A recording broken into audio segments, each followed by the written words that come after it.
మరొక ముఖ్య గమనిక ఏంటంటే బీసీ నాయకులుగా చలామణి అవుతున్నటువంటి వాళ్ళు ఎవరైతే ఉన్నారో వాళ్ళని మేము బీసీ నాయకులమని చెప్పుకుంటూ చలామణి అవుతున్నటువంటి వాళ్ళ యొక్క ఆలోచనని ఒకసారి మీరు పునర్పరీక్షించుకోవాలని చెప్తూ ప్రొఫెసర్ కంచయ్య లాంటి మేధావే ఒక గొప్ప మాట చెప్పినారు.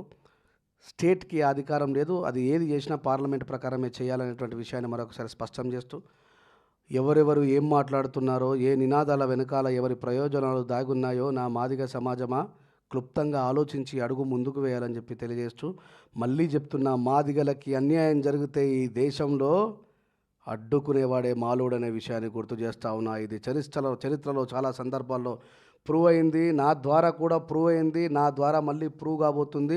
ఇది మందకృష్ణ మాదిగన్నకు మాలలకు మధ్యలో జరుగుతున్న యుద్ధం కాదు, దాన్ని అట్లా చిత్రీకరిస్తున్నారు. దానికి ఏ దుర్మార్గమైనటువంటి అసాంఘిక శక్తులు తోడై ముందుకు తీసుకుపోతున్నాయనే విషయాన్ని కూడా